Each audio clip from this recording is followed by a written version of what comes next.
Location చూస్తే అర్థమైనట్టుంది గదా! ఎక్కడికొచ్చానో. Yes. Gokarna.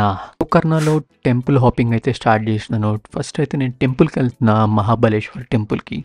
And Mahabaleshwar temple దర్శనం వచ్చేసి నియర్లీ 1 అవర్ నుంచి 2 అవర్స్ పడుతుంది పీక్ టైమ్‌లో. నేనైతే ఎర్లీ మార్నింగ్ ఎళ్ళిపోయినా 6:30కి నాకు బయటకొచ్చేసరికి 9 అయిందనమాట. టెంపుల్ లోపలికెళ్ళాలంటే పంచెతోనే ఎళ్ళాలి. నో ప్యాంట్స్. ప్యాంట్స్ అలో చేయరనమాట. సో, దర్శనం అయితే 1 అవర్ టు 2 అవర్స్ పక్కా పడతది. అండ్ పక్కనే ఉన్న భద్రకాళి టెంపుల్ గూడా విజిట్ చేయండి.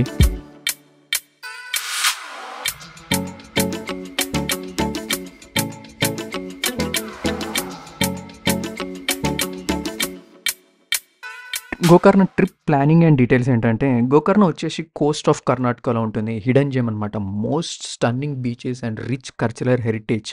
Relaxation and adventure and spiritual. Gokarna is a perfect trip with family and friends.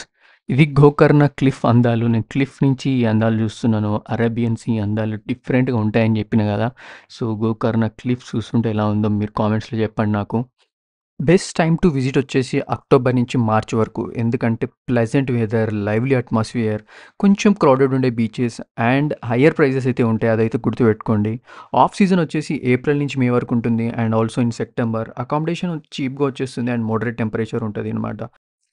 ఇక్కడ చూస్తున్నది కుడ్లే బీచ్. కుడ్లే బీచ్ వచ్చేసి కొంచెం స్టెప్స్ ఉంటాయన్నమాట. దిగేటప్పుడు ఏం కాదు గానీ, వచ్చేటప్పుడే ప్రాబ్లమ్ అయితది.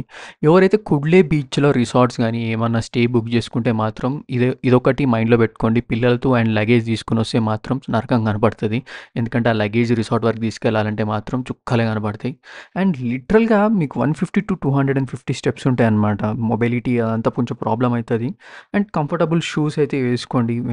బీచ్ సెక్షన్‌లో గానీ, లేకపోతే ఇట్లా ఈ స్టెప్స్ దగ్గరికొచ్చినప్పుడు.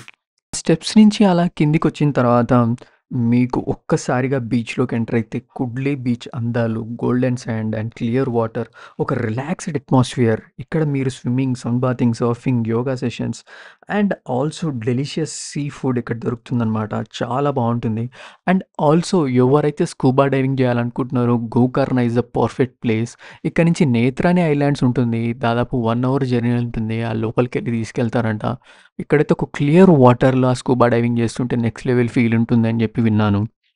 ఇక్కడ ప్రైవేట్ బీచెస్‌లో గానీ, లేకపోతే గెస్ట్ హౌస్‌లో గానీ స్టే చేస్తే వాళ్ళకి ప్రైవేట్ యాక్సెస్ పాత్ ఇస్తారు బీచ్ నుంచి. ఆ వ్యూస్ కూడా చాలా బావుంటాయి. కాకపోతే అవి లగ్జరీ రిసార్ట్స్ కొంచెం కాస్ట్ ఎక్కువగా ఉంటాయి. ఇది మాత్రం గుర్తుపెట్టుకోండి.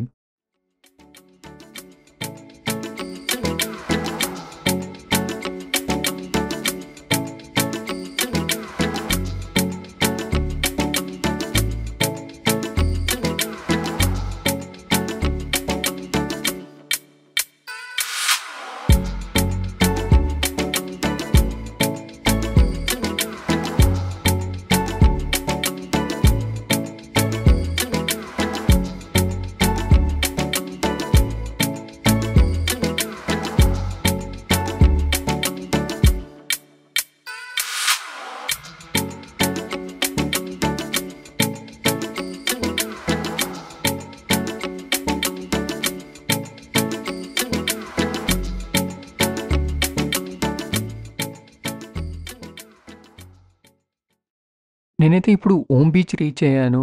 ఓమ్ బీచ్‌కొచ్చిన వెంటనే ఒక డిఫరెంట్ స్పిరిచువాలిటీ కనపడతదనమాట. ఎందుకంటే ఆ షేప్ కనపడమే ఓమ్ షేప్‌లా కనపడతది బీచ్ ఎస్పెషల్లీ.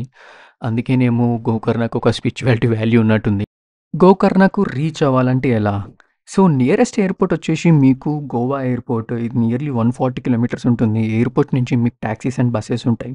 అలాగే రైల్వే స్టేషన్ వచ్చేసి Madgaon railway station, Goa 120 kilometres. Same buses and taxis అయితే అవైలబుల్ ఉన్నాయి. అండ్ రెగ్యులర్‌గా బసెస్ అయితే ఉంటాయి from major cities Bengaluru, Mumbai, Mangaluru. Hyderabad నుంచి ఒక సర్వీస్ అయితే ఉంది. ఆరెంజ్ ట్రావెల్స్ వాళ్ళు నడుపుతున్నారని విన్నాను. ఫ్రమ్ సుచిత్ర. ఈవినింగ్ 4:30 పీఎంకి స్టార్ట్ అయ్యి అండ్ ఎర్లీ మార్నింగ్ 6:00 గోకర్ణలో దింపుతుంది.